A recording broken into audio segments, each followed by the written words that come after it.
Call कर रहे हो OS वेले स्विच ऑफ है।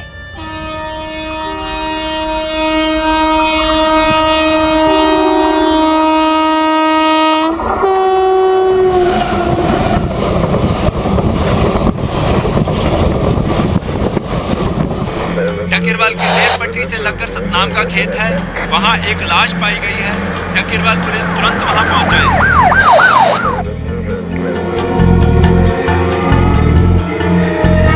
सर एक बैग मिला है सर, चेक करो, पीछे हटो, चलो।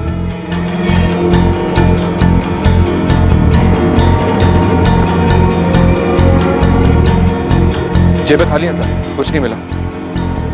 सर इस बैग में तो सिर्फ कपड़े हैं और कुछ नहीं।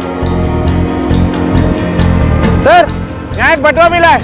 सर जी इसमें पैसे नहीं मिले, ये आधार कार्ड मिला। राहुल माथुर, एड्रेस जलंधर का है।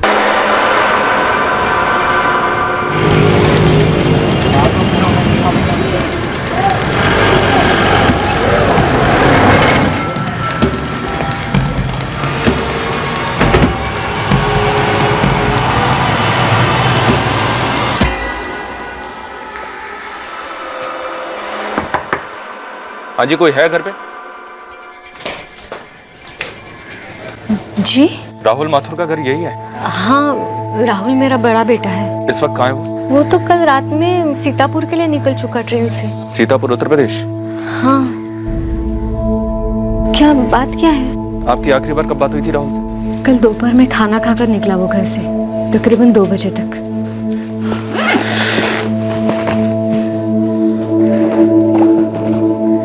माँ,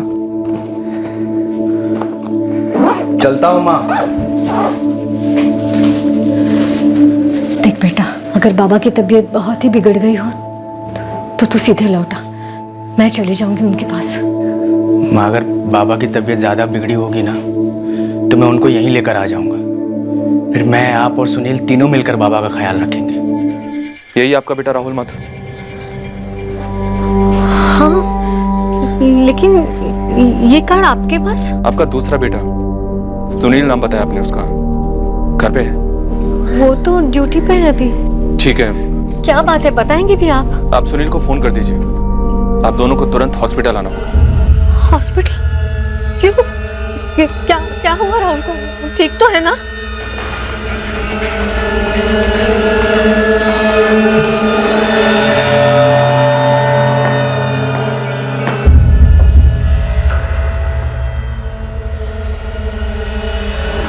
हमारा राहुल कैसे हो सकता है? वो तो सीतापुर गया है अपने बाबा के पास, बीमार है ना वो।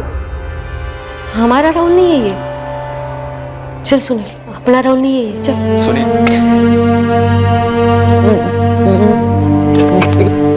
राहुल भैया, राहुल भैया।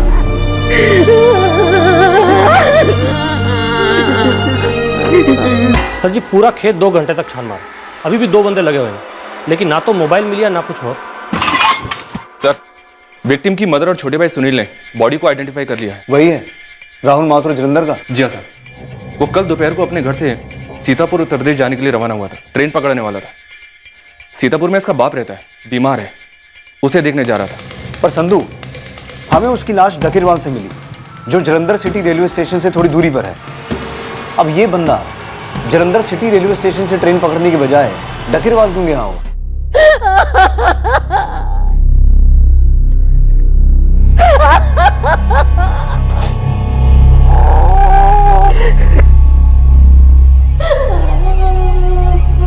हमारे सर आपसे बात करना चाहते हैं।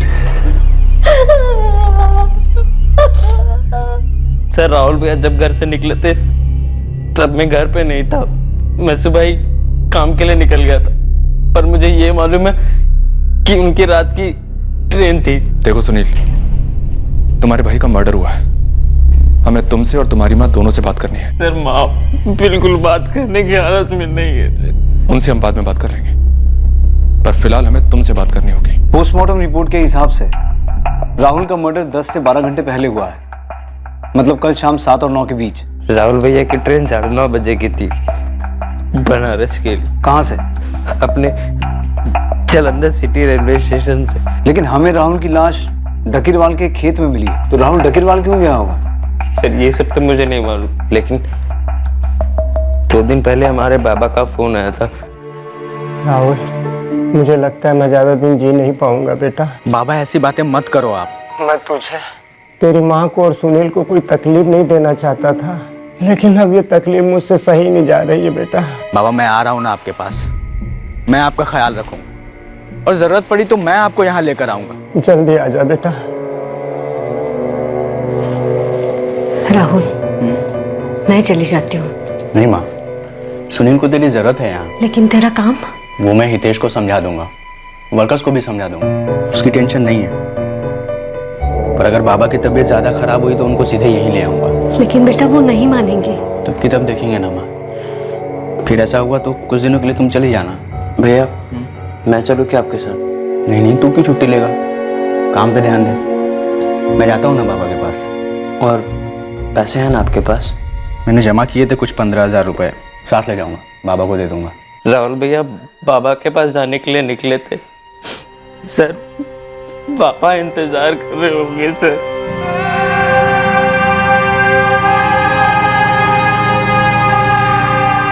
और सर यहाँ हमारी माँ बेहाल है।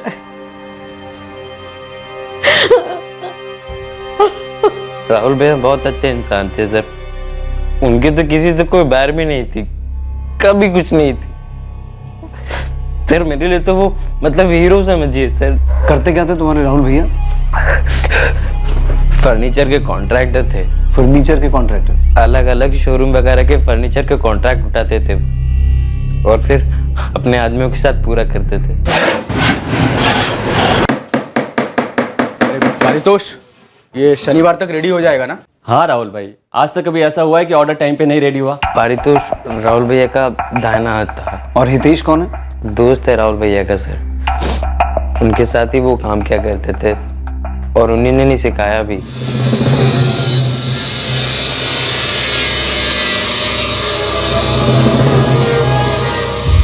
तुम्हारे राहुल भैया की किसी के साथ कोई दुश्मनी थी?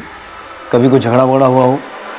कुछ बताया था उन्होंने कभी ऐसा? नहीं सर, ऐसा तो कुछ नहीं हुआ और ना ही उन्होंने कभी बताया मुझे। मुझे पता था कि वो परेशान, कभी बोला नहीं, पर माँ उसकी। क्या कहा माँ जी? कोई परेशानी थी उसे? कभी बोला तो नहीं, लेकिन कुछ लग रहा था आपको? मैं देख सकती थी। ਤੁਸੀਂ ਜਿਹੜੇ ਨੰਬਰ ਤੇ ਕਾਲ ਕਰ ਰਹੇ ਹੋ ਉਹ ਇਸ ਵੇਲੇ ਸਵਿਚ ਆਫ ਹੈ। ਤੁਸੀਂ ਜਿਹੜੇ ਨੰਬਰ ਤੇ ਕਾਲ ਕਰ ਰਹੇ ਹੋ। क्या नाम है लड़की का? कौन सी लड़की माँ? बेटा जन्म दिया है तुझे, पाल पोस के बड़ा किया है, मुझसे कुछ नहीं छुपा सकता तू। कई दिनों से देख रही हूँ, कोई एक खास फोन आता है तो तेरी हंसी, तेरी आवाज, तेरा अंदाज ही बदल जाता है। फिर मैं समझ जाती हूँ सामने कौन है। बस बस बस, अब रखता हूँ। कल तुम्हें काम पर जल्दी जाना है ना? मैं भी। अरे कहा ना मैं भी। नहीं नहीं अभी नहीं, पहले तुम काम खत्म कर लो, फिर मिलना मिलना होगा।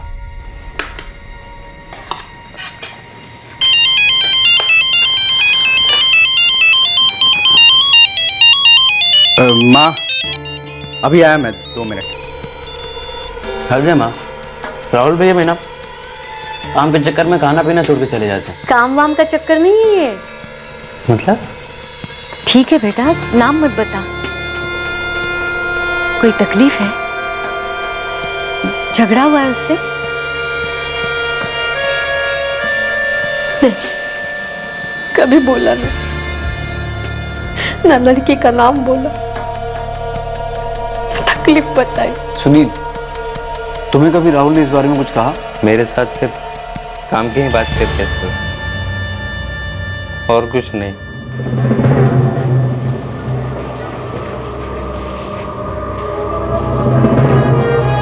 हम दोनों कल दिन में ही मिले थे, वो अपने बाबा के पास जा रहा था। बाबा 6 साल से सीतापुर में ही रह रहे हैं, रिटायर्ड ही समझो, काम से ही नहीं शहर से भी। क्या बीमारी उनको? ये तो कभी बताया नहीं उन्होंने, पर हाँ, शायद सीतापुर में अकेले रहते हैं तो अपना ख्याल नहीं रख पाते हो। इस बार उनको लेकर ही आऊँगा मैं। तो बेफिक्र होके जा, मैं हूँ ना, मैं आके सारे कॉन्ट्रैक्ट संभाल लूँगा। अच्छा, तुम और राहुल मिले कैसे? हम दोनों एक साथ काम किया करते थे। उसको कारपेंटरी का सारा काम मैंने सिखाया था वहाँ। फिर 1 साल बाद उसने नौकरी छोड़ दी। क्यों? साहब, उसको कुछ बनना था, कुछ करना था उसको।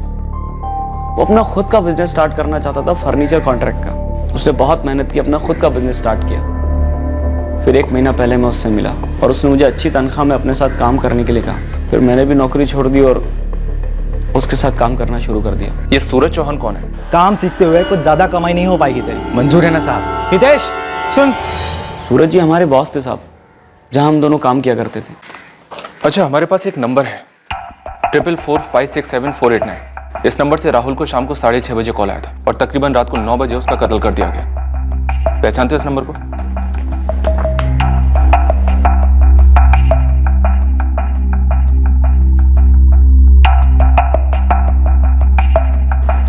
साहब, मेरी पहचान में तो ये नंबर नहीं है। तुम राहुल को कितनी अच्छी तरह से जानते थे?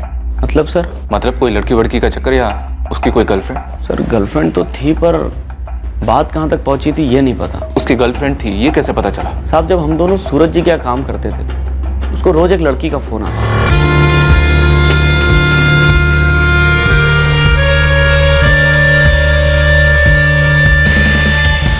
6:30 बजे राहुल को जो आखिरी कॉल आया था 4445674889 से, इसकी डिटेल कब तक आएगी? शाम तक आ जाएगी सर। यही कॉल इस केस की चाबी है।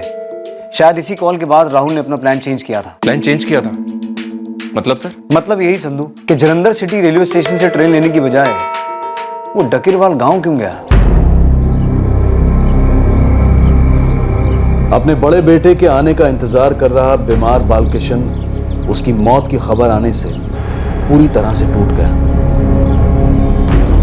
एक मां अपने जिम्मेदार मजबूत सहारे को खोकर शोक में डूब गई। एक भाई अपने पिता समान बड़े भाई को खोकर यतीम महसूस कर रहा था। किसी को समझ में नहीं आ रहा था कि इतने भले आदमी का इतना बेरहम मर्डर क्यों हुआ था। हितेश ने बताया। सच कहूं, यकीन ही नहीं होता है कि इतने अच्छा आदमी को कोई क्यों। तुम्हारे यहां से काम छोड़ने के बाद राहुल से बात होती थी तुम्हारी? हाँ सर, मेरा सबसे बढ़िया कारीगर था। आखिरी बार कब बात हुई थी? कल दोपहर में हुई थी सर। किस सिलसिले में? सर, एक कारीगर ने बताया कि उसके पिताजी बीमार हैं। अरे वो बाबा की तबीयत ज़रा ख़राब है, सीतापुर में है, उन्हीं की देखभाल करने के लिए जा रहा हूँ। आज रात की ट्रेन है। अगर इलाज के लिए पैसे वैसे चाहिए ना तो मांग लेना, झिझकना नहीं। राहुल में एक बात थी, उसके लिए उसकी माँ, उसके पिताजी, उसका भाई सबसे ज्यादा मायने रखते थे। समझ लो कि वो सिर्फ उन्हीं के लिए जीता था। जब वो मेरे पास आया था ना, तब उसे कुछ नहीं आता था। पहले क्या काम करता था राहुल? दिहाड़ी मजदूर था। ये दिहाड़ी मजदूरी मुझे कहीं नहीं ले जाएगी साहब। रोज कुआं खोदो, रोज पानी पियो, इसके आगे कुछ नहीं। मेरे ऊपर मेरे पूरे परिवार की जिम्मेदारी है साहब।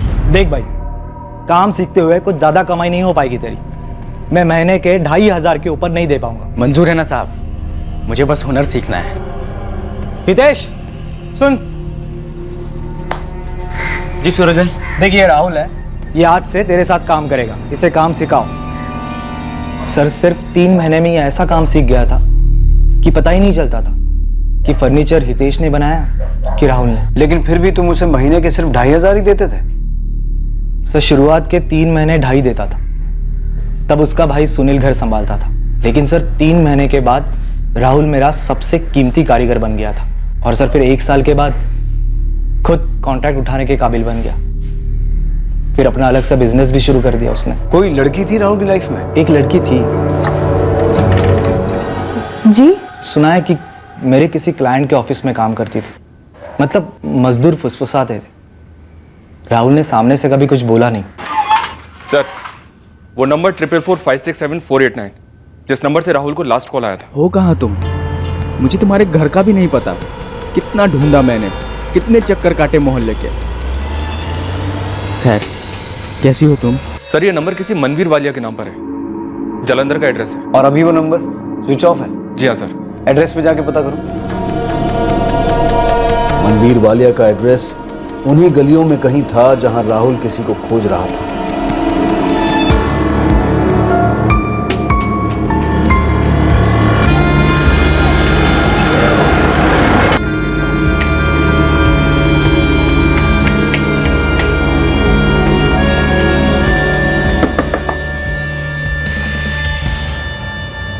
जी ये मनवीर वालिया कौन है?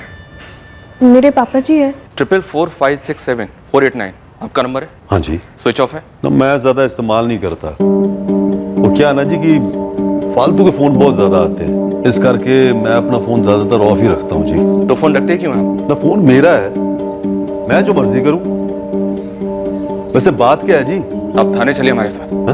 वहाँ काफी सीधे सवाल पूछेंगे और आप सीधे जवाब देंगे।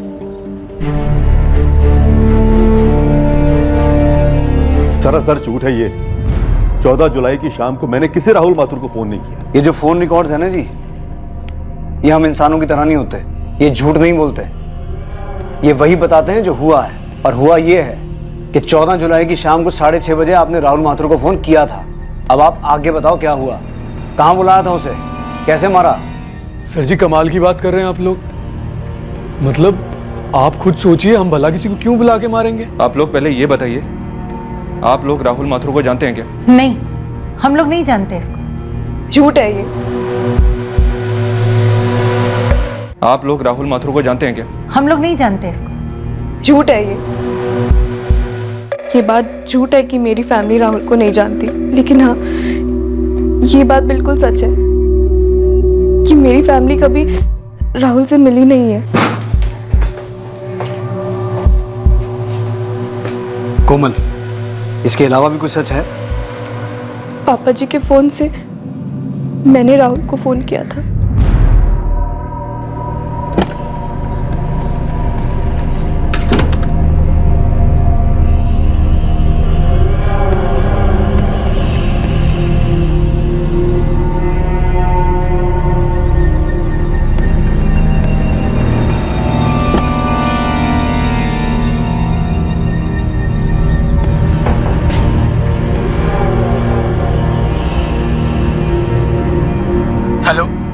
हेलो, मैं बोल रही हूँ। हो कहाँ तुम? मुझे तुम्हारे घर का भी नहीं पता। कितना ढूंढा मैंने, कितने चक्कर काटे मोहल्ले के। खैर, कैसी हो तुम? मैं बिल्कुल ठीक नहीं हूँ राहुल।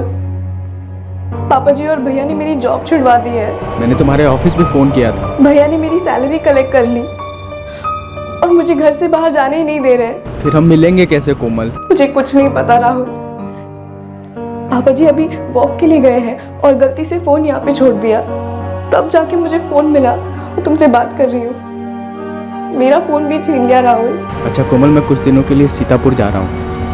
बाबा की तबीयत अचानक बहुत खराब हो गई है। तुम कब लौटोगे? 2-4 दिन तो लग ही जाएंगे। तुम जैसे ही लौटते हो ना, मेरे घर आ जाना तुरंत और मेरा हाथ मांग लेना। मुझे यहाँ से ले चलो राहुल। I love you। मैं भी कोमल। अच्छा तुम्हारे घर का पता तो बताओ। कोमल, कोमल कहाँ हो तुम? मैं तुमसे बाद में बात करती हूँ। हाँ, बाथरूम में हूँ मम्मी जी, आ रही हूँ। तो तुम वो लड़की हो जिसके बारे में राहुल ने अपनी माँ और अपने भाई तक को नहीं बताया? जी सर।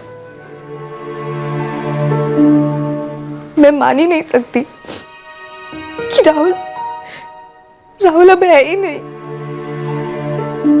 मैं उसे बहुत प्यार करती थी सर। कब मिले थे तुम दोनों? कैसे मिले थे? 1.5 साल पहले मिले थे।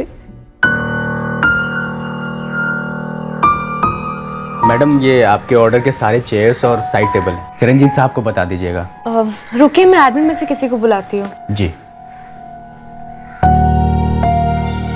प्यार हो गया हम दोनों के बीच सर, और उसके बाद हम एक दूसरे से मिलने लगे। राहुल जब काम से फ्री होता तब मिलते, थोड़ी देर के लिए। राहुल को जिंदगी में बहुत आगे बढ़ना था और मुझे उसकी ये बात बहुत पसंद आती थी। कोमल, मैं खुद का बिजनेस शुरू करने की सोच रहा हूँ। कुछ क्लाइंट्स भी हैं मेरे पास।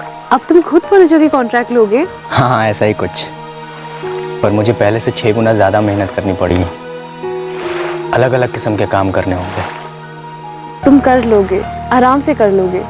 मुझे तुम पे पूरा भरोसा है। तुम खूब तरक्की करोगे।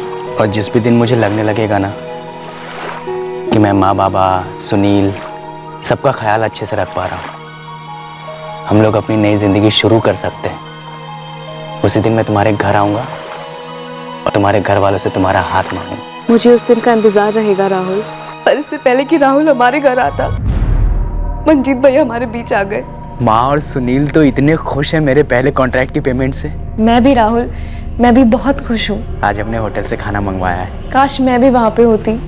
काश मैं अभी तुम्हारे घर आ पाता, तुम्हें वहाँ से सीधे लेकर यहाँ आ जाता मेरे घर, माँ से मिलवाता और बताता उन्हें कि कौन हो तुम मेरे लिए। काश ये दिन जल्दी आ जाता राहुल। पापा जी और भैया मेरे लिए लड़के देख रहे हैं, तुम जल्द से जल्द आ जाओ। किससे बात कर रही है? हेलो हेलो कोमल, कौन बोल रहा है? तू कौन बोल रहा है बे? ये बता। भैया फ्रेंड है, आप मेरा फोन ऐसे नहीं छीन सकते। उस तरफ लड़का था तो लड़का फ्रेंड नहीं हो सकता। ऐसा कैसा फ्रेंड हो गया जिसको तू ये कह रही है कि पापा जी और भैया तेरे लड़का देख रहे हैं, तुम जल्दी आ जाओ। कौन है? बॉयफ्रेंड है? हाँ बॉयफ्रेंड है, इसका नाम राहुल है। राहुल कौन है? मैंने बताया ना, मेरा बॉयफ्रेंड है और उसका खुद का बिजनेस है और वो यहाँ पे जल्द से जल्द आएगा मेरा हाथ मांगने। मम्मी जी। क्या मम्मी जी? इस तरह मेरी तरफ देखने में शर्म नहीं आ रही तुझे? काम करने के लिए भेजा था ना, और ये कर रही है। अब राहुल हमारे घर कभी नहीं आएगा, मेरा हाथ कभी नहीं मांगेगा। हाँ जी वालिया साहब, खुद मारा था या सुपारी दी थी? सर जी, आपकी मर्जी में जो आया आप वो कर लो, मार लो, पीट लो, या फिर जो आप बोल रहे थे हड्डियां तोड़ दो जी हमारी। देखो सर जी, हमने आपको जितनी भी बातें बताई है ना, एकदम सच है। ये बात ठीक है कि मैंने कोमल को फोन पे बात करते हुए सुन लिया था और हम इस रिश्ते के खिलाफ थे, लेकिन यकीन मानिए हम उस बंदे से आज तक मिले तक नहीं है। फोन को लेके बड़ा बवाल मचा रही थी सर जी, जिद पे अड़ी हुई थी कि ब्याह करेगी तो बस इसी मुंडे के साथ। सर जी, हमने खुद उसकी नौकरी छुड़वाई। सर जी, मोटा मोटी आप ये समझ लो कि ना तो हमने इस लड़के को मरवाया है और ना ही मारा है। जो लड़का मारा गया ना, उसके ऊपर 3 लोगों की जिम्मेदारी थी। सिर्फ 25 साल की उम्र में उसने अच्छी खासी तरक्की हासिल की थी, एक नया हुनर सीख के, मेहनत करके। गलती क्या थी उसकी कि आपकी बेटी से प्यार करता था? और छठो जी सर, ये सब बातें हम नहीं मानते। इस प्यार व्यार को रोक के रखा था हमने अपनी बेटी को, और ये कोई जुर्म नहीं है सर जी। सर जी, अगर वो अच्छा बंदा था ना तो दुख है हमें इस बात का, खेद है हमें इस बात का कि वो इतनी कम उम्र में मारा गया, लेकिन यकीन मानिए हमारा इस बात से कोई लेना देना नहीं है। हमने अपनी बच्ची को काबू में रखा था सिर्फ इसलिए कि सामने वाले को मौका ना मिले उसे बेकाबू करने का। हमारा इस राहुल नाम के बंदे से कोई वास्ता नहीं है, हमने मारा ही नहीं है इस लड़के को।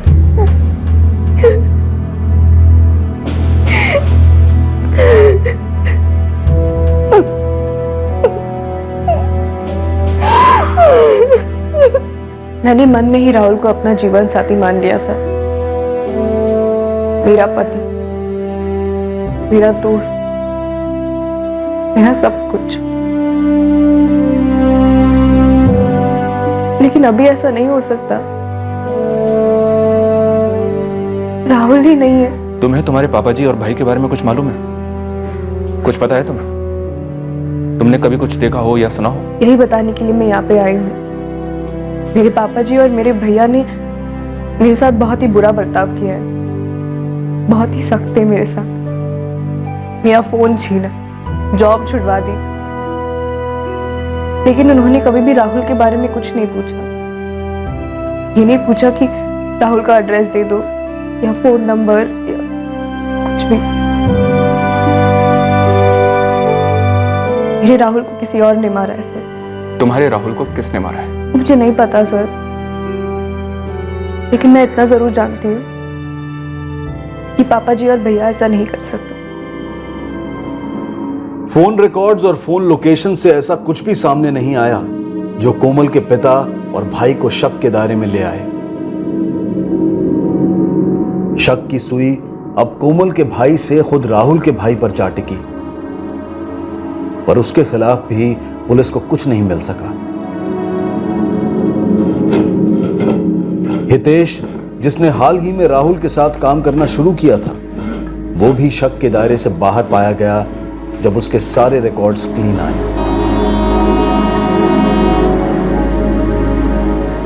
ऐसा लग रहा था कि राहुल का मर्डर केस अनसुलझा रह जाएगा, केस की फाइल धीरे धीरे धूल चाटने लगी। इस केस की इन्वेस्टिगेशन कर रहे पुलिस ऑफिसर्स रूटीन ट्रांसफर्स पर दूसरे थानों में पोस्टिंग पर चले गए।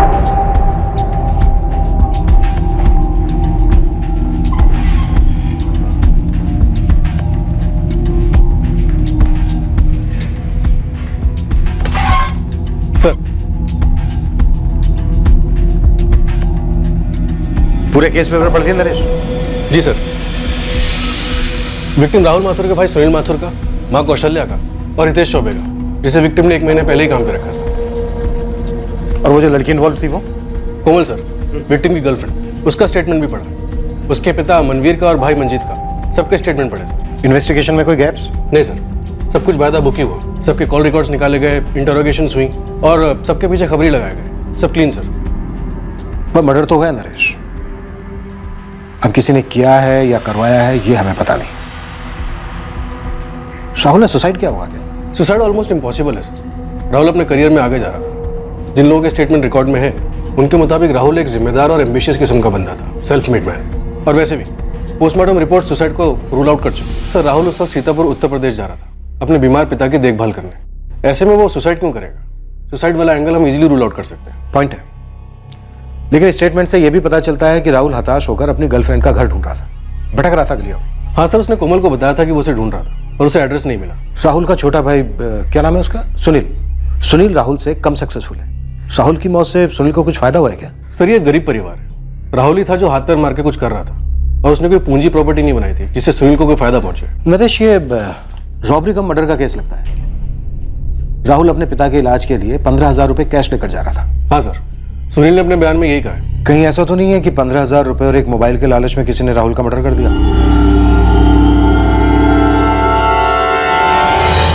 हो सकता है सर, लेकिन सर पहली इन्वेस्टिगेशन टीम को इस सवाल का जवाब नहीं मिला कि राहुल जैसे जलंधर सिटी से ट्रेन पकड़नी थी वो डकीरवाल गांव कैसे पहुंचा, जो जलंधर सिटी रेलवे स्टेशन से थोड़ा दूर है। राहुल की मौत से किसी न किसी को फायदा तो जरूर हुआ होगा। पारितोष हो जाएगा ना टाइम पर? कल का दूसरा बड़ा ऑर्डर आ रहा है। हितेश भाई आज का तो हो जाएगा, लेकिन कल से बड़ा मुश्किल होने वाला है। क्यों? वो 2 कारीगर गांव जा रहे हैं और हमें और 4 चाहिए थे। सूरज भाई के यहाँ से ले तो सकते हैं किसी को, पर बेकार में खफा हो जाएंगे यार। पारितोष कारीगर का तू देख ले। ठीक है हितेश भाई, मैं देखता हूँ। हाँ सर, काम तो दिन रात चल रहा है, पर बात क्या है? यही तो बात है, काम दिन रात चल रहा है तो पैसे भी दिन रात बन रहे हैं। राहुल के सारे क्लाइंट तुम्हारे जो हो गए थे, क्लाइंट तुम्हारे तो सारा मुनाफा भी तुम्हारा। सर सारा मुनाफा मेरा नहीं है, उसका एक हिस्सा राहुल के परिवार को भी जाता है। और मैंने तो सुनील से भी कहा पार्टनर बनने के लिए। बहुत बड़ा दिल है तुम्हारा हितेश, और उससे बड़ा दिमाग। बड़े भाई को मार डालो, छोटे भाई को पार्टनर बना लो। क्या क्या मतलब है आपका? राहुल से उसकी जिंदगी छीनकर तुमने अपनी जिंदगी कहां से कहां पहुंचा दी। सर ये बहुत गलत बोल रहे हैं आप। वो मेरा बहुत अच्छा दोस्त था और उसे कारीगरी का काम मैंने सिखाया था। लेकिन चेला गुरु से बहुत आगे निकल गया था। सर ऐसा है कि मैं औजार अच्छा चलाता हूँ और वो जबान अच्छी चलाता था। उसे क्लाइंट बनाने और पकड़े रखने की तमीज़ थी जो मुझ में थोड़ी सी कम है, इसलिए मैंने उसके नीचे काम करना कबूल किया। और 1 ही महीने के अंदर उसे मार डाला। सर मैं भला उसे क्यों मारूंगा? मुझे क्या मिलता? वो मेरा बहुत अच्छा दोस्त था और मुझे सूरज जी से ज़्यादा तनख्वाह देता था। मैं उसके साथ बहुत खुश था सर। और वैसे भी राहुल के जाने के बाद दुख तो अलग, मेरा फायदे से ज़्यादा नुकसान ही हुआ है। सर नरेश, पिछली टीम ने लव का एंगल टटोला, चोरी का एंगल टटोला, भाई का एंगल टटोला, लेकिन उन्हें कुछ नहीं मिला। राइट सर, पर एक एंगल उनसे छूट गया। ऐसा होता है, इन्वेस्टिगेशन में भले सभी एंगल्स की तहकीकात शुरू होती है, लेकिन कुछ एंगल्स या पहलू या कोई संदिग्ध कम इंपॉर्टेंट नजर आते हैं और पुलिस की पेचीदा नजरों से फिसल जाते हैं, शक के दायरे से निकल जाते हैं।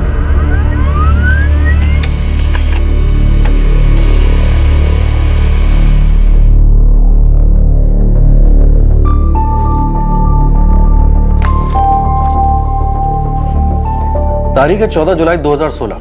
मुझे इस फोन की एग्जैक्ट लोकेशन चाहिए, जल्दी। सर अब केस क्लियर है, ये चोरी और हत्या का अनसुलझा केस नहीं, बस अब सच को बाहर निकालो। उसे अंदर ले आते हैं, सच अपने आप बाहर आ जाए।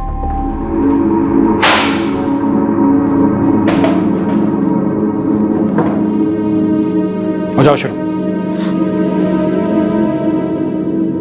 सर आपके पहले जो इंस्पेक्टर थे उन्हें मैंने सब कुछ बता दिया था। राहुल माथुर के बारे में मैं जो कुछ जानता था। तुमने बताया था कि 14 जुलाई को 3:30 बजे तुमने राहुल माथुर को फोन किया था उसके पापा का हालचाल जानने के लिए। जी हाँ सर। लेकिन तुमने ये नहीं बताया था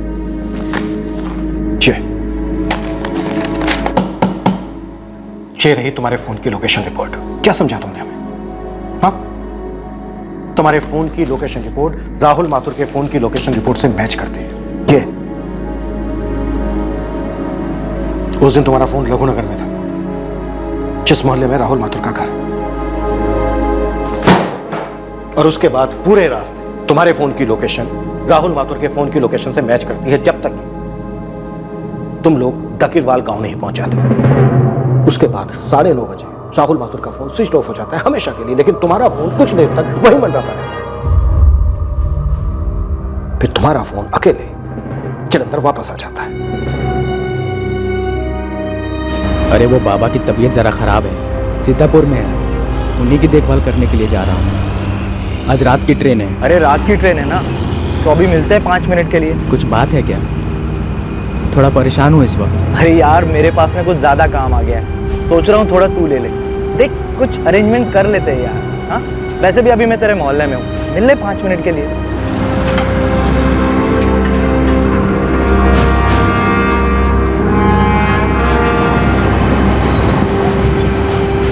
मुझे पहले मालूम नहीं था कि वो सीतापुर जा रहा है। लेकिन तुमने उसे कहां भेजना था ये तुमने पहले से तय कर लिया था, नहीं? देख, मेरे पास कुछ 10 ऑर्डर है, पर मुझसे होने नहीं वाले, पर जाने तो मैं एक भी नहीं दूंगा। तू बोल, तू कितना कर सकेगा? इस वक्त तो मेरे खुद के ऑर्डर भी हितेश ही संभाल रहा है, मैं कैसे आपसे, और वैसे भी मैं सीतापुर से लौटने के बाद ही काम के बारे में कुछ बता पाऊंगा।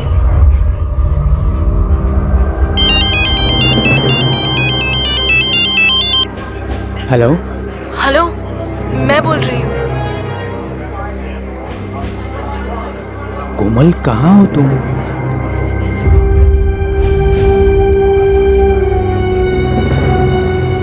सूरज भाई, मुझे नहीं लगता है मैं 9:30 तक जलंधर सिटी रेलवे स्टेशन पहुंचकर मेरी ट्रेन ले पाऊंगा। यही डकीरवाल से लेता हूं ना। तुझे मुझ पे भरोसा नहीं है? देख, मैं तुझे पहुंचा के रहूंगा। बैठ। मेरी बिल्ली मुझी से म्याऊं, मैं तुझे ट्रेन पे चढ़वा के रहूंगा। बैठ। घर जाना जरूरी है। अरे हाँ बैठ। अरे 2 मिनट में पहुंचेंगे।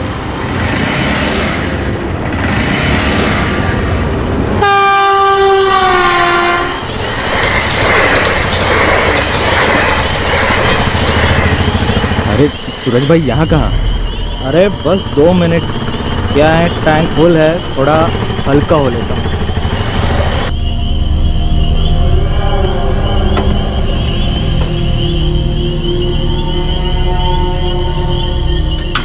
नौ 20 हो गए, अब नहीं पहुँच पाएंगे सूरज भाई। 2 मिनट, बस 2 मिनट।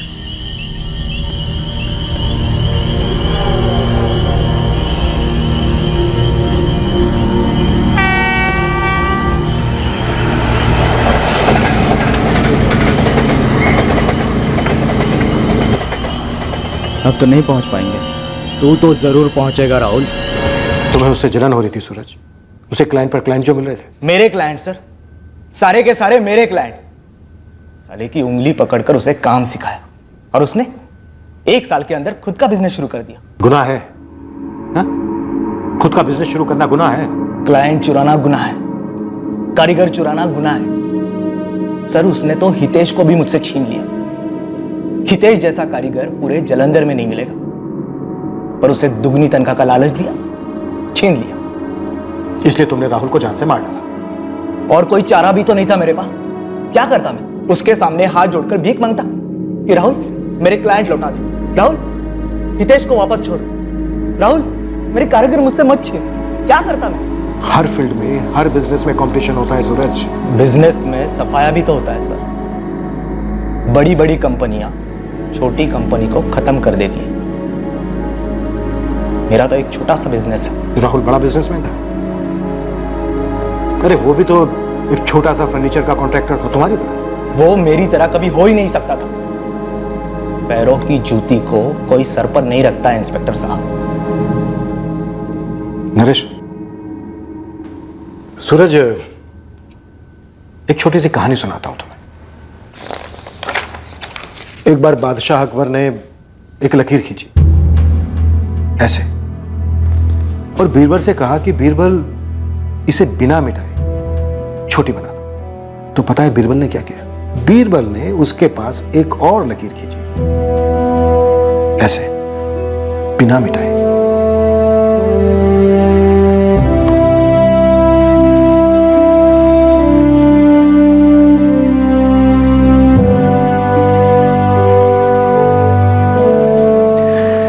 सॉरी बहन, हो सके तो मुझे माफ कर दिया।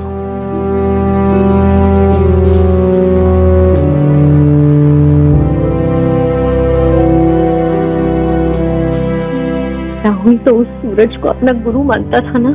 गुरु कभी चेले से चलता है क्या?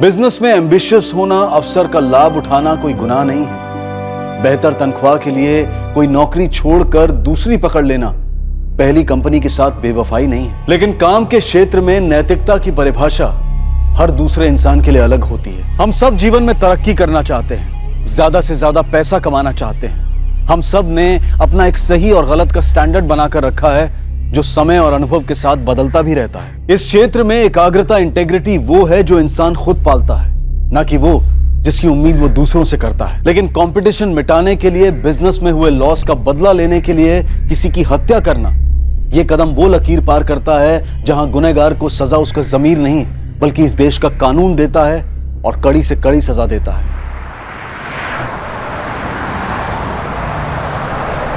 देख लांगा मैं तेनों की क्या देखेगा मैनू? एक अरसे से देख रहा हूं तेनों, हुण गले छत पाया ना तेरे हथ बढ़ देंगा बेईमान। तू रथों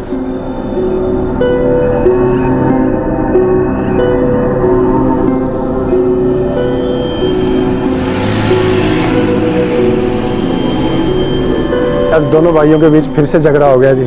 सुनीता परजाई जी, आप और इंद्र परजाई मिलकर दोनों को समझा दो जी।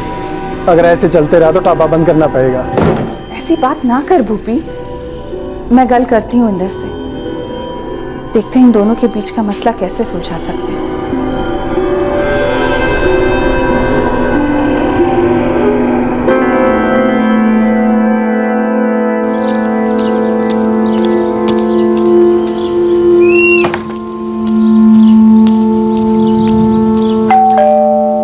सुनीता भाभी जी, मैं भी ना थक गई हूँ इनको बोल बोल के।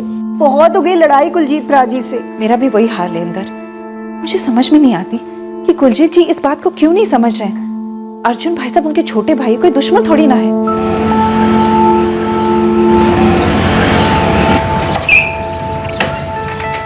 भाई साहब, ये लड़ाइयाँ कब तक चलेंगी? कौन की लगता है मैं ही लड़ता रहता हूँ। ये फर्क पैदा है कौन लड़ता है, आप या वो? बस ये मुझे बताइए कि हाथापाई कब बंद होगी? जब कुलजीत इंसान की तरह पेश आएगा। वो ठीक है, जब ढाबा शुरू किया था तो उसने ज्यादा पैसे लगाए थे, हमने कम लगाए थे। लेकिन भाभी जी 6 साल हो गए, दोनों की लागत भी वापस आ गई, लेकिन आज भी मुनाफा उसी हिसाब से देता है। ऐसे देता है जैसे भीख दे रहा हो। भाभी जी आप कुलजीत को समझाओ, मेरे नाल नाइंसाफी ना करे। वो मेरी भी एक बेटी है, उसको भी सेटल करना है मैंने। भाई साहब, मेरे बच्चे आरती और मोहित सो, मैं रोज समझाती हूँ, आज भी समझाऊंगी। वो तू विचना पे रिश्ते खराब होते जा रहे हैं जी। तो खराब, धंधा अपनी जगह, रिश्तेदारी अपनी जगह और घर अपनी जगह। बच्चे कितने? 9 बज गए। आरती अपने दोस्तों के साथ जॉइंट स्टडी करने गई है। और मोहित? वो अपने दोस्तों के साथ फिल्म देखने गया है। वाह जी वाह, उन्होंने कहा और तूने मान लिया। तेनू किਵੇਂ पता कि आरती अपने बॉयफ्रेंड के साथ घूम नहीं रही है और मोहित चरस गांजे के अड्डे पे नहीं पड़ा? मुझे भरोसा है अपने बच्चों पर। अपने पति ते भरोसा नहीं, अपना काम ते सामया नहीं जानता, बच्चा दी देखभाल नहीं कर सकती, तो मैंने लेक्चर पे लेक्चर सुना जानती। मैं तो सिर्फ इतना कह रही थी कि आपके और भाई साहब के बीच के रिश्ते ठीक हो सकते। मुझे इस बारे में ना कुछ सुनना और ना कुछ कहना है। हाय हाय। फिर घर पहुंची थी तो आराम से? हाँ, टेक्स्ट नहीं किया, हमेशा करती है। वो हेलो जी, एक्चुअली खीर भूल गई। प्रीति, नहीं, कैसे? तेरी खीर ना फ्रिज में रख दी है, तेने ठंडी खानी है ना? हाँ मम्मी। बचपन में इस खीर को लेके मेरी और कुलजीत की बड़ी लड़ाइयाँ होती थी। बिजी मैनू और दे दो, बिजू उसनू ज्यादा दिए। बिजी हमेशा कुलजीत नू ज्यादा देती थी, कम दो तो हाथ नहीं लगाता था वो। आज ना मैंने बहुत सारी खीर बनाई है, थोड़ी सी खीर जाकर आप कुलजीत भ्रा जी को दे आओ। सारी दुनिया ने उसी को खुश करने का ठेका ले रखा है क्या? सारा लालची इंसान मैनू मेरे मुनाफे के पैसे नहीं देना और मैं अपने घर की बनी खीर खवावा। एक ही कोख के जन्मे दोनों भाई हो, जैसे कि अपना हिंदुस्तान और पाकिस्तान। अब एक ना एक दिन तो सुलह होनी है, तो फिर आज क्यों नहीं? तुसी जाओ और जाकर खीर दे आओ, फतिया बनी है। जितनी मर्जी खीर खिला ले तू, इस हिंदुस्तान और उस पाकिस्तान के बीच कभी जहर खत्म नहीं होगा।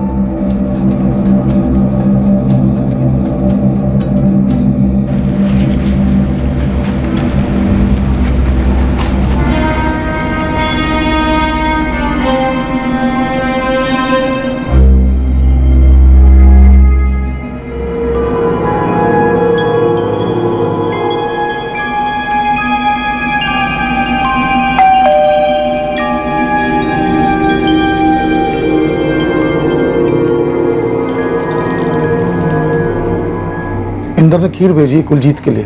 आप खुद ही अंदर आके दे दीजिए ना उन्हें। नहीं भाभी जी, खीर के चक्कर में चीर फाड़ना शुरू हो जाएगा। क्यों लड़ते हो आप दोनों? खत्म कर दो अब ये बैर। किसका फायदा है इसमें? खुदा आया था देने। हाँ जी।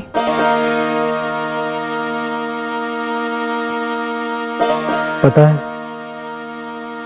अर्जुन बचपन में भी मुझसे लड़ता था खीर के वास्ते, जबकि बीजी उसकी कटोरी में 2 चमचा ज्यादा खीर देती थी, पर उसका हमेशा ये रोना होता था, बीजी कुलजीते को ज्यादा खीर क्यों देती?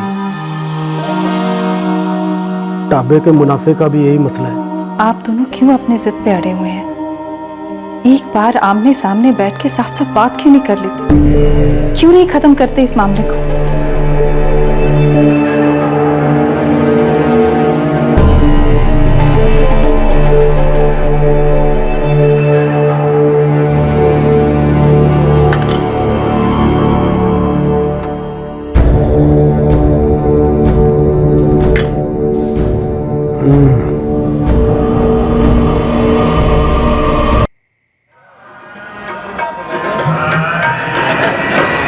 अमृतसर, पंजाब। दिन था 3 अगस्त 2015। आज के बाद बड़ा भाई कुलजीत बस्सी और छोटा भाई अर्जुन बस्सी आपस में कभी नहीं लड़ेंगे।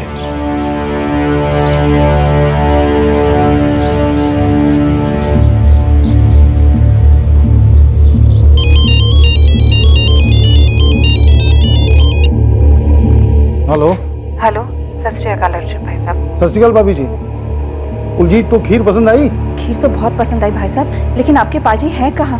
रात भर घर नहीं लौटे, आपके यहाँ ठहरे हैं क्या? सालों हो गए उसको मेरे यहाँ कदम रखे। अजीब बात है, रात को खीर खाई और घर से ये कह के निकले कि आज मैं अपने भाई के साथ बैठ के सारे गिले शिकवे दूर करांगा। ऐसा तो कुछ भी नहीं भाभी जी, मैं तो आपके घर से अपने घर आया, थोड़ा टीवी शीवी देखा, फिर सो गया अपना। मम्मी जी, पापा जी गाड़ी दिखाई नहीं दे रही है और फोन भी स्विच ऑफ है। हे भगवान, भाई साहब कहाँ चले गए आपके पाजी? की हुआ जी?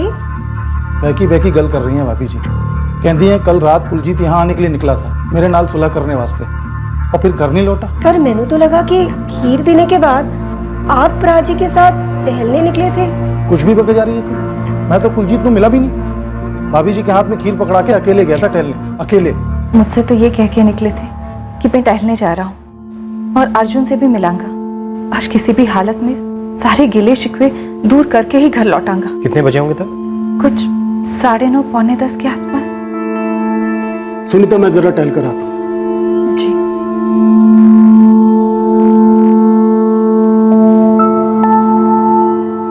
मैं अर्जुन नाल गल करांगा, खत्म कर देंगे ये लड़ाई। मैं जाके सो गई, बहुत थकी थी इसलिए रात को नींद भी नहीं खुली। लेकिन जब सुबह उठी तो देखा कि घर लौटे ही नहीं है, फोन भी स्विच ऑफ आ रहा है। आरती, आरती पुत्र, उठना जरा। सुन तो, तेरे पापा जी कितने हैं? तू रात को कितने बजे आई थी? तेरे पापा जी को देखा तूने? कहाँ गए हैं वो? मैंने क्या पता मम्मी जी, मैं तो 11 बजे आई थी। आप दोनों का बेडरूम बंद था तो मुझे लगा आप लोग सो रहे हो, तो मैं भी सो गई। मोहित, उठ ना। सुन, तू रात को कितने बजे आया था? क्यों आया मम्मी जी? बोल ना, कितने बजे लौटा था?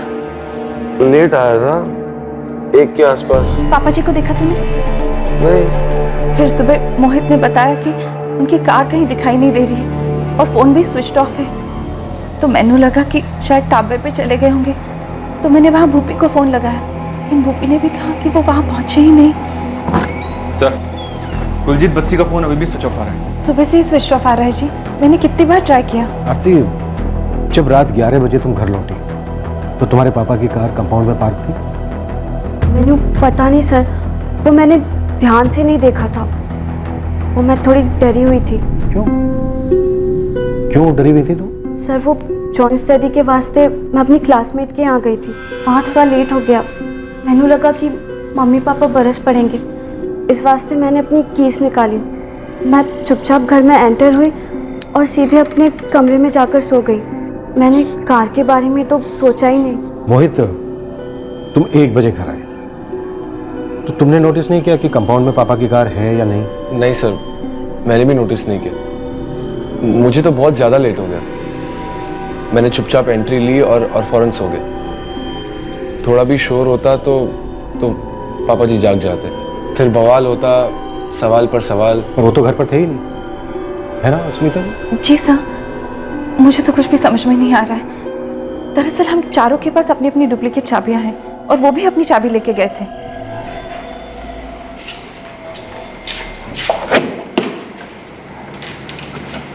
कार का number? PB XY 562E, red colour Santro. ठीक है, हम कार के लिए तुरंत अलर्ट जारी कर देंगे। मोहित, तुम अपने चाचा अर्जुन का नंबर भी दो।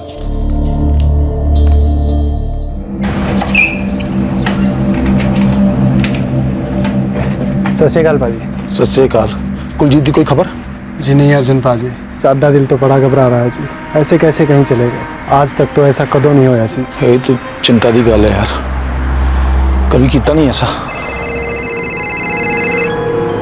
हेलो, अर्जुन बस्सी। हाँ जी, बोल रहा हूँ। मैं साहेब नगर पुलिस थाने से PSI आहूजा बोल रहा हूँ। हाँ जी, दसो जी। तुम्हें तुरंत हमारे थाने आना होगा। इंतजार कर रहा हूँ मैं तुम्हारा। क्यों है पाजी? पुलिस स्टेशन तो फोन है, आता हूँ। ਤੁਸੀਂ ਜਿਹੜੇ ਨੰਬਰ ਤੇ ਕਾਲ ਕਰ ਰਹੇ ਹੋ ਉਹ ਇਸ ਵੇਲੇ ਸਵਿਚ ਆਫ ਹੈ। भाभी जी, अर्जुन जी कह रहे हैं कि कल रात उनकी प्राची से मुलाकात हुई ही नहीं। खीर देते वक्त तो नहीं हुई थी अंदर, लेकिन वो मुझे कह के गए थे कि मैं बाहर टहलने जा रहा हूँ और फिर अर्जुन से भी कल कराऊंगा। ये अजीब बात है, टहलने तो अर्जुन जी भी निकले थे, पर अकेले वो तो कह रहे हैं कि प्राची उन्हें मिले ही नहीं। अर्जुन भाई साहब टहलने निकले थे, लेकिन जब मैंने उनसे पूछा तो उन्होंने कहा कि मैं सीधा यहाँ से घर गया, टीवी देखा और सो गया। मैं तो आपके घर से अपने घर आया और टीवी शीवी देखा फिर सो गया अपने। तो आप खीर लेकर गए थे अपने भाई कुलजीत जी के घर? कुलजीत को खीर बड़ी पसंद है जी। वाइफ ने जोर दिया तो देने चला गया था, पर मैं उन्हें मिला नहीं। भाभी के हाथ में खीर दे के वहां से निकल गया था। वहां से कहाँ के लिए निकल पड़े? अर्जुन जी, आपने अपनी भाभी सुनीता से कहा कि आप खीर देने के बाद अपने घर वापस आए और आपने थोड़ी देर टीवी देखा और उसके बाद आप सो गए। लेकिन आपकी पत्नी का कहना है कि वहां से आने के बाद आप थोड़ी देर के लिए टहलने गए। जी हाँ, मैं छोटी से वॉक पे गया था। इंदर, मैं टहल के आता हूँ। ऐसे गुड मॉर्निंग कहते हैं? तो वॉक पर गए थे आप? जी ऐसे ही, आस पड़ोस में। तो जब आप आस पड़ोस में ऐसे ही टहलने गए तो टहलते टहलते अपने भाई से नहीं टकराए? मिले ही नहीं उनसे? जी नहीं मिला, मैं अपनी कॉलोनी में चक्कर लगा रहा था। आपने अपनी भाभी सुनीता को ये वॉक वाली बात नहीं बताई। आपने उनसे कहा कि आप सीधा घर गए, थोड़ी देर टीवी देखा और सो गए। जी वो टहलने के बाद टीवी देख के सो गया था। ये टहलने वाली बात मेरे दिमाग से निकल गई सर। बहुत बड़ी बात निकल गई आपके दिमाग से। अर्जुन जी, थोड़ा सा दिमाग पे जोर डालिए। कहीं ऐसा तो नहीं है कि टहलते टहलते आप अपने भाई से मिले और ये बात भी आपके दिमाग से निकल गई? कुलजीत और मेरे बीच टाबे के मुनाफे को लेके अनबन चल रही है। कई बारी तो हाथापाई भी हो जाती है, तो हमारे बीच कोई भरत मिलाप तो होना नहीं था जी। अगर टहलते हुए कहीं मिल भी जाते तो गलत होनी नहीं थी। खटास है जी हमारे बीच। पर खीर तो मीठी होती है जो आप अपने भाई के लिए लेकर गए थे। बड़ा भाई है मेरा, बिजनेस की लड़ाई है, पर है तो एक ही खून ना सर। तो कहीं ऐसा तो नहीं है कि बिजनेस की लड़ाई में भाई ने भाई का खून बहा दिया हो? नहीं, आए दिन होता रहता है ऐसा, ये कोई हमारे लिए नई बात नहीं है। ये कैसी गल कर रहे हैं सर? अपने भाई का कत्ल करने की बात तो मैं सोच ही नहीं सकता। सर, कार ट्रेस हो गई है वाघा रोड पर। वहां से गुजरती पुलिस पेट्रोलिंग टीम ने रिपोर्ट की है। वाघा रोड से एक कार मिली है। कार अमृतसर तो वाघा जा रही थी। लगता है एक्सीडेंट हुआ है।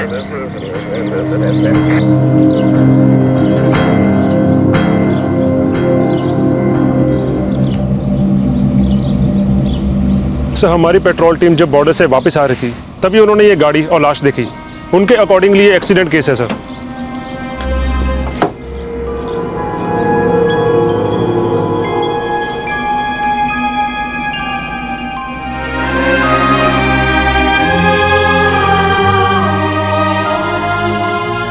एक कीवे हो गया चाची जी। मैंने नहीं पता पुत्र, तेरे चाचा जी को भी पुलिस ने कुछ नहीं बताया। मम्मी जी मैं पुलिस स्टेशन जा रहा हूँ, पता लगाऊंगा कि होया कि कुछ बहुत गलत हुआ है। संभालिए अपना आप मम्मी जी।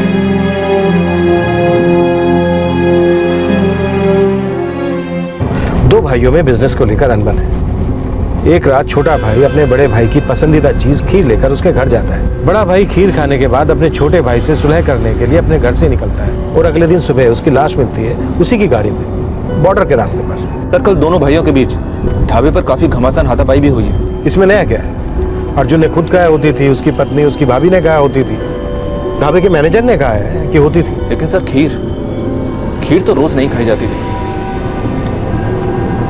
तुम्हारा मतलब है कि खीर का मकसद कड़वाहट दूर करना नहीं था? चाचा जी, कल रात आप पापा जी को कहते ले गए सी? की गल कर रहे पुत्र, मैं तो तेरे पापा नु कल मिले ही नहीं। झूठ बोल रहे हैं आप। खीर तो सिर्फ एक बहाना था पापा जी को बाहर बुलाने का। आप उनका मर्डर करने आए थे। कैसी गल कर रहा है तू? कुलजीत तेरा पापा होने से पहले मेरा बड़ा वीर था। अहमद भूल आप गए थे कि आप छोटे भाई हैं। आप उनको अपना दुश्मन समझते थे। ढाबा टेक ओवर करना था ना आपको। कौन हो तुसी?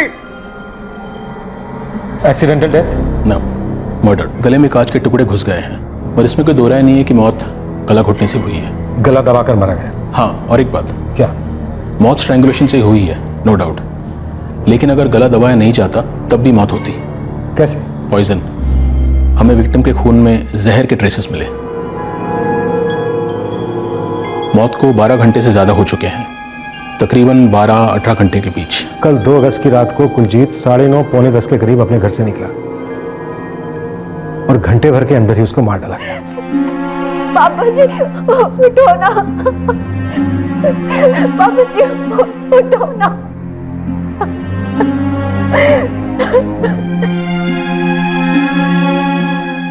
जहर? ये कैसे हो सकता है सर जी? वो खीर तो मैंने खुद अपने हाथों से बनाई थी, मैंने भी खाई, अर्जुन जी ने भी खाई थी और हमारी बेटी प्रीति ने भी।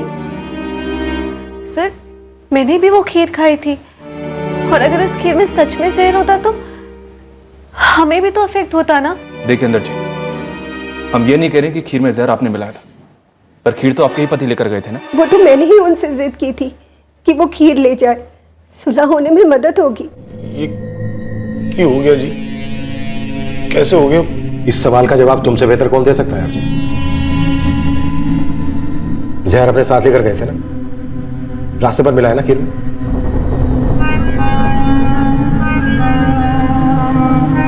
तुमने अपने भाई के घर के अंदर कदम तक नहीं रखा, अपनी भाभी के हाथों में जहर भरी खीर थमाई और निकल गए। झूठ है जी, बकवास है।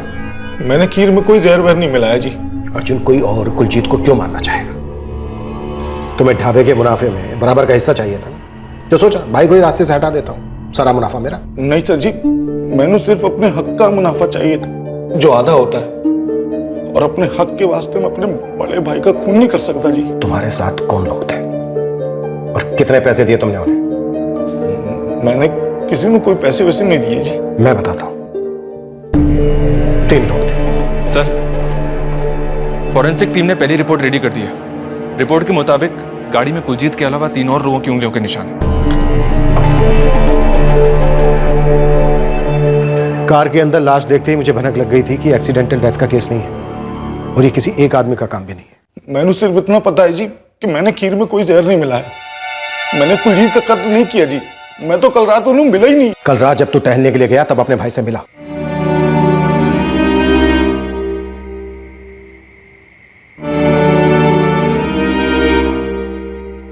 तेरी ये खीर की राजनीति खूब रंग है। खीर खाते ही भाई का दिल पिघल गया। सालों से चले आ रहे झगड़े पर मिट्टी डालने के लिए तेरे सामने आ गया। पर उसे क्या पता था कि प्यार भरी इस खीर के अंदर नफरत का जहर भरा है। ऐसा कुछ और सुन, वो तेरे पास आ गया सुलह करने के लिए और तूने कहा भाई ठीक है, चलो ड्राइव पे चलते हैं, गाड़ी तुम निकालो।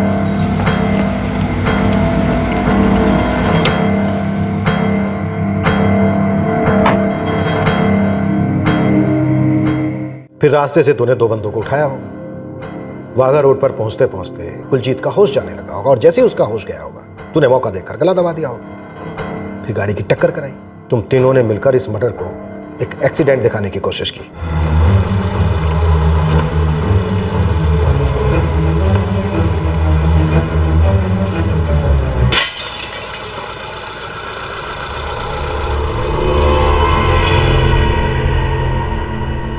ये मनगढ़ंत गल कर रहे हो जी।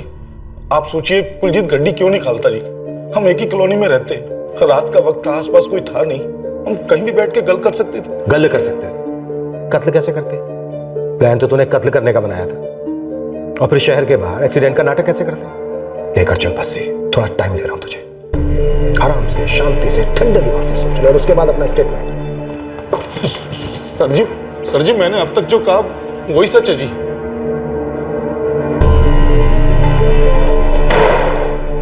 एक सच मैं भी कहता हूं अर्जुन बस्सी, हमारा ये पुलिस स्टेशन कुछ कुछ तेरे ढाबे की तरह है। यहां भी हम छीलते हैं, काटते हैं, कूटते हैं और कभी कभी तबीयत से कूटते हैं, भूनते हैं, तरह तरह के तड़के भी लगाते हैं। और कुछ तड़के हमारे यहाँ ऐसे लगते हैं जिनका जायका आदमी जिंदगी भर नहीं भूलता।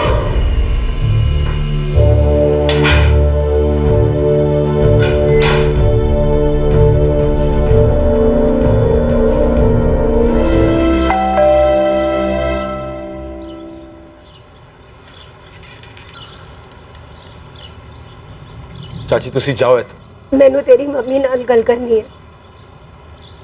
वीर जी, मेरे पापा बड़े पापा दे नाल ऐसा नहीं कर सकते। भाभी जी, भाई भाई के साथ ऐसा कर सकता है क्या भला? प्लीज पुलिस को बता दीजिए, पापा ने कुछ नहीं किया। पापा ने बड़े पापा को नहीं मारा है। तो फिर किसने किया? भाभी जी, मेरे पति ने। सिर्फ ढाबे में नहीं, तेरे घर में भी पैसा लगा है। फिर भी अर्जुन भाई साहब की एक ही रट लगी रहती, रोज लड़ पड़ते। जीना हराम कर दिया था हम सबका। अब तो खैर, मैंने ये कभी नहीं कहा कि ये सही है और कुलजीत राजी गलत थे, राजी सही थे। पर अर्जुन जी उनका कत्ल नहीं कर सकते तो फिर खीर में जहर कहां से मिलाते? कोई बहुत बड़ी गलतफहमी हुई है, पुलिस वालों को भी और आपको भी। गलतफहमी तो तेनू हुई है इंदर, जो तुझे अभी भी लगता है। अर्जुन भाई साहब की इतनी लड़ाइयों के बावजूद भी तुझे लगता है कि उन्हें अपने भरा से था? अगर ऐसा था तो फिर उन्होंने मुझसे झूठ क्यों बोला? क्यों कहा कि यहाँ से सीधे वो घर गए, टीवी देखा और सो गए? सख्त इंटेरोगेशन के बावजूद अर्जुन बस्सी अपना जुर्म कबूल करने को तैयार ही नहीं था। सर, कुलजीत के फोन रिकॉर्ड्स के हिसाब से कत्ल की रात वो अमृतसर से वाघा रोड गया था। और अर्जुन के रिकॉर्ड्स? अर्जुन बस्सी का फोन इस पूरे कांड के दौरान उसके घर पर ही था सर। अर्जुन की बीवी आई थी सर, वो कह रही थी कि अर्जुन को छोड़ दिया जाए। उसका कहना है कि उसका पति अर्जुन इतनी देर के लिए बाहर गया ही नहीं। मुश्किल से 10 या 20 मिनट के लिए ही तो घर से बाहर निकले थे वो। अब इतनी देर में वाघा रोड जाकर अपने भरा को मारकर वो वापस कैसे आ सकते हैं? वाघा रोड पहुंचने में बिना ट्रैफिक के भी आधा घंटा लगता है ना। ये मिसेज अर्जुन बस्सी ना बड़ी स्मार्ट बनती है। कह रही है कि अर्जुन फोन घर पर छोड़कर गया था, बस 20 मिनट की वॉक पर गया था। कहीं ऐसा तो नहीं है कि ये हमें लंबे वॉक पर भेज रही है, वो भी गलत रास्ते पर। तुम दोनों तो मेरे पे यकीन करते हो ना? है इंदर, है प्रीति? मैं अपने बच्चे की सौंख खा के कहता हूं, मैंने जहर नहीं मिलाया, ना ही कुलजीते को मारा, और मैं ऐसा कभी नहीं कर सकता। पैसा क्या नहीं करवाता है आहूजा? जुर्म का सबसे कॉमन मोटिव होता है पैसा, और अर्जुन की तो दुखती रखता।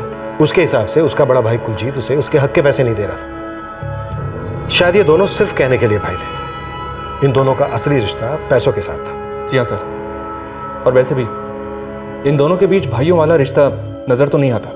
वो ठीक है कि ये लोग आस पड़ोस में रहते थे, रोज ढाबे पे मिलते थे। सर आसपास के लोगों के मुताबिक इन दोनों की ज़्यादातर मीटिंग्स लड़ाई झगड़े या गाली गलौज पर ही एंड होती थी। और अर्जुन पर शक ना करने का भी तो कोई ठोस कारण नहीं मिला। लेकिन सर 2 पॉइंट्स हैं जो मुझे खटक रहे हैं।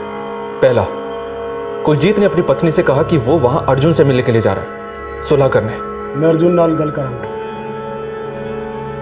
खत्म कर देंगे लड़ाई। लेकिन जब अर्जुन खीर देकर घर लौटा, उसने तो अपनी पत्नी से कहा नहीं कि वो अपने भाई से मिलने वाला है। क्यों कहता? यही तो उसकी चाल थी। ये उसके पास अलबाई रहती ना कि वो बस ऐसे ही अपने में वॉक करने गया, अपने भाई से मिला ही नहीं। सर अर्जुन और कुलजीत के बीच ना तो कोई कॉल हुआ, ना ही कोई बातचीत हुई। फिर अर्जुन को कैसे पता चला कि कुलजीत उससे मिलने के लिए आ रहा है? 2 लोगों को अपने साथ में लेना, वाघा रोड पर जाना, कत्ल करने के बाद उसे एक्सीडेंट का रूप देना, ये सारी प्लानिंग कब और कैसे हुई सर? दूसरा पॉइंट सर अगर अर्जुन ने उसे जहर दिया होता तो वो अपने भाई से मिलने के लिए बाहर क्यों जाता? वो इंतजार करता डेथ बाई पॉइजनिंग के लिए। तुम्हारे दोनों पॉइंट्स में दम है। एक बात और है सर, इन दोनों भाइयों की दुश्मनी से सारे लोग वाकिफ थे। मोहल्ले वाले, बिरादरी वाले, ढाबे वाले, ढाबे के कस्टमर, सभी लोग। अभी अर्जुन इतना तो जानता ही था कि अगर वो वहां खीर में जहर मिलाकर देगा तो 100% पकड़ा जाएगा। और फिर सर ये खीर सुनीता, आरती या मोहित ये लोग भी तो खा सकते थे। फिर वो ऐसी बेवकूफ़ी क्यों करता? ऊपर से अपने साथ 2 लोगों को और शामिल करना, इतना बड़ा ड्रामा करना। मतलब सर इस खीर में जरूर कुछ काला है। तुम्हारी बात सही है आहूजा। दुश्मनी का तंदूर गरम देखकर आई थिंक किसी तीसरे ने अपनी रोटी सेक ली है। परजाई जी सत श्री अकाल। ये सब क्या हो रहा है? 3 दिन की कलेक्शन सिर्फ 1300। की करिए परजाई जी, काम बड़ा मंदा चल रहा है। आजू बाजू 2-3 नए ढाबे खुल गए हैं जी। आप मैंने थोड़ा सा और टाइम दो, मैं कुछ चक्कर चलाऊंगा। मम्मी जी आज थोड़ा लेट होगा। ठीक है।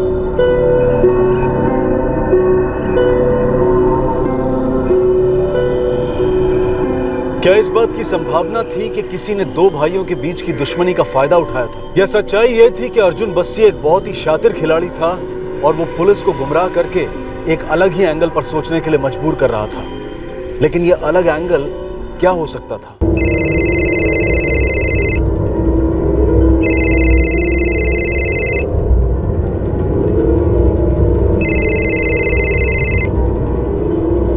हेलो, हाँ जी, नवीनपुरी बोल रहा हूँ जी। जी हाँ, यहीं अमृतसर का रहने वाला हूँ जी। अब हाँ जी, जानता हूँ जी। जी जी जी, मैं आ जाऊँगा जी। मैं वो लंच के बाद आऊँ तो चलेगा जी? ठीक है जी, मैं मिलता हूँ जी।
सुनीता जी, आपका बेटा मोहित कहाँ है? जी वो घर पे है। और बेटी आरती? वो भी घर पे है। पर आप ऐसे क्यों पूछ रहे हैं? क्योंकि सुनीता जी, हमें आपके बारे में और मोहित के बारे में डाउट ही नहीं है। हमें बस आरती का इन्वॉल्वमेंट समझना है।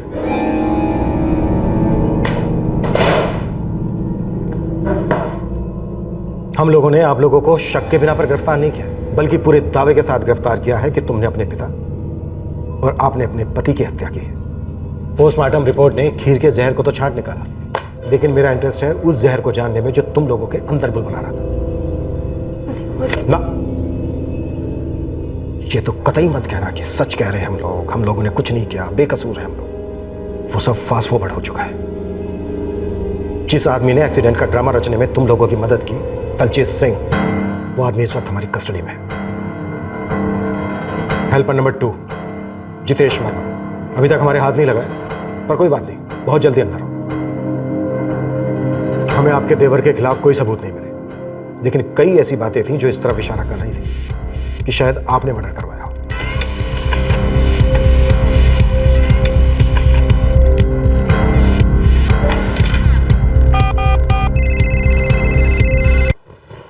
हेलो, नवीनपुरी? हाँ जी, नवीनपुरी बोल रहा हूँ जी। तुम अमृतसर के रहने वाले हो? हाँ जी, यहीं अमृतसर का रहने वाला हूँ। मैं साहिब नगर पुलिस थाने से PSI आहूजा बोल रहा हूँ। क्या तुम सुनीता बस्सी को जानते हो? हाँ जी, जानता हूँ जी। इस नवीनपुरी से आप 2 साल पहले मिली थी किसी शादी में। आप चुपचाप अकेली बैठी थी, ये नवीन आपके सामने आकर बैठ गया। आप दोनों की आंखें मिली और पहली नजर का प्यार, ऐसा कुछ हो गया था हम दोनों के बीच। सुनीता शादीशुदा है, बच्चे हैं, फिर भी अकेली थी, थक चुकी थी, दुखी थी उस जल्लाद के टॉर्चर से।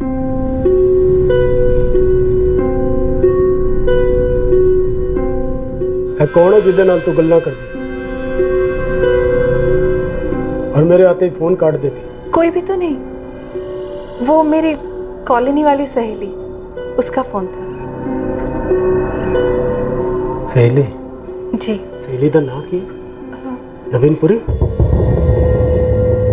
इत्थे मैनू फिक्र होती है कि मेरे बच्चे गलत लाइन के ना पड़ जाए। तो पूरी दी पूरी आउट ऑफ लाइन हो गई। बेशर्मी नु भी शर्म आ जाए। 2.5 घंटे में 250 मैसेज। जी। कल जब तू टीवी देख रही थी ना, अपना फोन इतने भूल गई सी और तेरा फोन मैंने देख लिया। पढ़ ली तेरी हवस की पूरी स्टोरी नवीनपुरी के साथ। गंदगी में डूबी, बेहयाई में लिपटी एक अधेड़ उम्र की औरत कमली हुई जा रही है अपनी तारीफों सुन के। जो कुछ भी चल रहा है ना, फोन रोमांस, ਇਹਦਾ खात्मा करो, नहीं तो खान उधेड़ देगा। एक्चुअली हम लोग बहुत आगे निकल चुके थे, हमारे बीच संबंध बन चुके थे। कुलजीत के घर पर मिलते?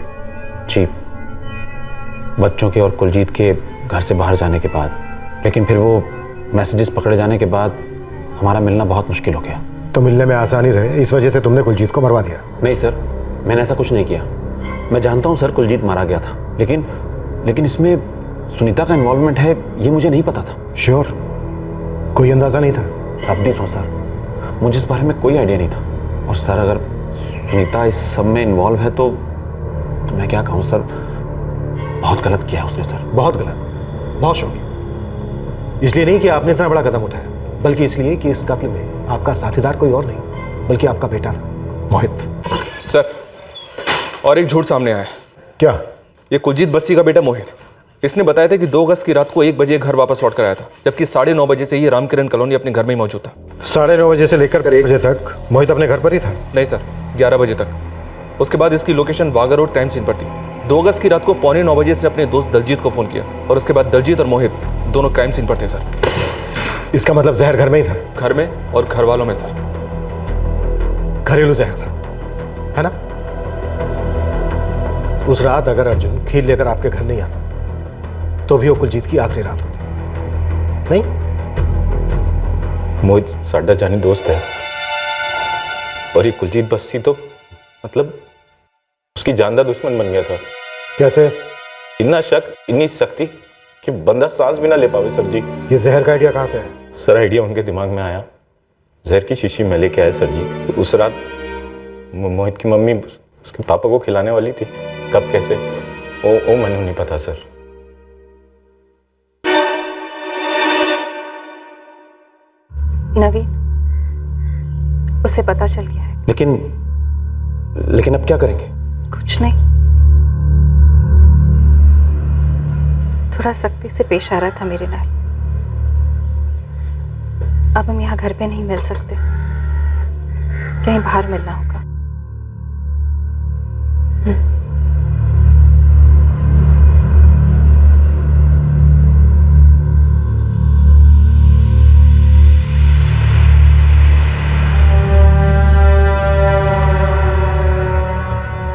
क्या हुआ पुत्र? तू इतनी टेंशन में क्यों लग रहा है? मैनू,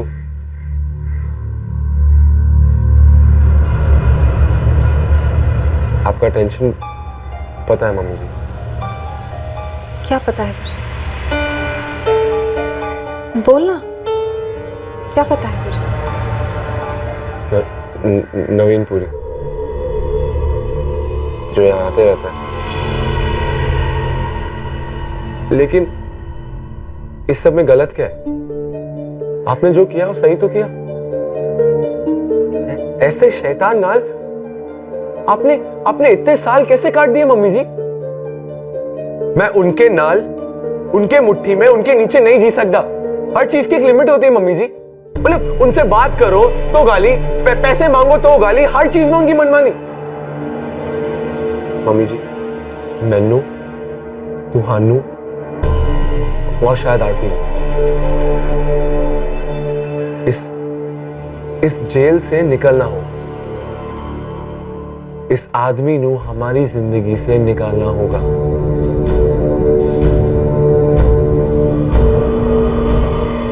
कैसे?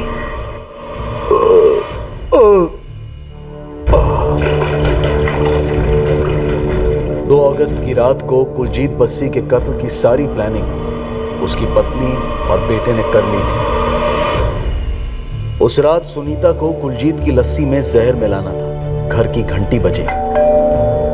इंदर ने खीर भेजी कुलजीत के लिए। खीर का आना और वो भी अर्जुन के हाथ इस प्लान के लिए सोने पर सुहागा साबित हुआ और सुनीता और मोहित को एक बना बनाया मर्डर सस्पेक्ट मिल गया अर्जुन बस्सी के रूप में। ये इतना सारा जहर आपके और आपके बेटे मोहित के अंदर ही भरा था या फिर आपकी बेटी आरती के अंदर भी भरा था? उस रात कंपाउंड में उसने सच में अपने पापा की कार नहीं देखी थी या फिर उसने हमें झूठा बयान दिया? जी नहीं सर, इस सब के बारे में आरती को कुछ मालूम नहीं था। बुरा बर्ताव तो उनके खून में था। ऐसा नहीं कि वो सिर्फ भाई साहब के साथ इस तरह पेश आते थे। आपको यकीन नहीं होगा, मुझे और मोहित को तो वो रोज जलील करते थे। हर वक्त जीना हराम करके रख दिया था। तो अब कौन सी आप आजाद खुशियों से भरी जिंदगी जिएंगे? आपके बेटे की जिंदगी तो अभी ठीक से शुरू भी नहीं हुई और आपकी खत्म होने में कई साल बाकी। आपने इतना बड़ा जुर्म करने की हिम्मत उठाई तो क्या अपने पति से एक सीधा साधा डिवोर्स मांगने की हिम्मत नहीं कर सकी? अपने बेटे के गलत ख्यालों को सुधारने की हिम्मत नहीं कर सकी?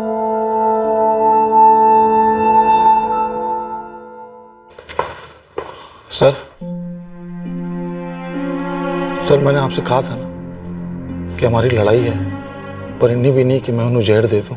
मैंने भी तुमसे कहा था कि इस बात का हमें बहुत ताज्जुब नहीं होगा कि अपनों ने अपनों का खून बहाया।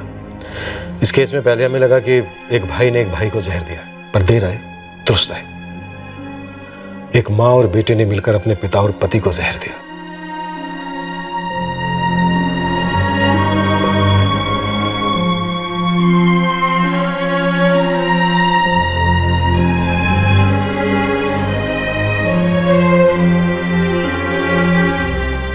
चाचा जी ढाबा बहुत बढ़िया तरीके से चला रहे और आपको सुनकर ताज्जुब होगा, वो मुझे उतना ही हिस्सा दे रहे हैं जितना पापा जी का बनता था।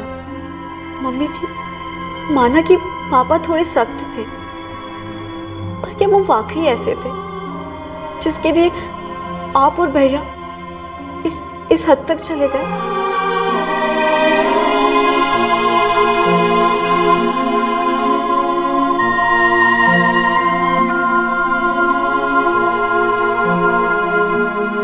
जितेश वर्मा इस केस का चौथा आरोपी अब तक फरार है और पुलिस ने उसे पकड़ने के लिए मैनहंट लॉन्च किया है। कार से पाए गए फिंगरप्रिंट्स मोहित बस्सी और दलजीत के फिंगरप्रिंट से मैच कर गए। पूरी छानबीन के बाद पुलिस ने नवीन पुरी को क्लीन चिट दे दी, ये कहते हुए कि ऐसा कोई सबूत सामने नहीं आया जो ये साबित कर सके कि नवीन को सुनीता के इस मर्डर प्लान के बारे में जरा सी भी भनक थी। आपसे फिर मुलाकात होगी अगले एपिसोड में एक और चौंका देने वाले केस के साथ। तब तक सुरक्षित रहें, सतर्क रहकर एक अच्छे नागरिक का फर्ज अदा करें और देखते रहें क्राइम पेट्रोल सतर्क। सबक एक को, सीख हम सबको। जय। इस तरह के और भी एपिसोड देखने के लिए हमारे चैनल को सब्सक्राइब करें और बेल आइकन दबाना ना भूलें।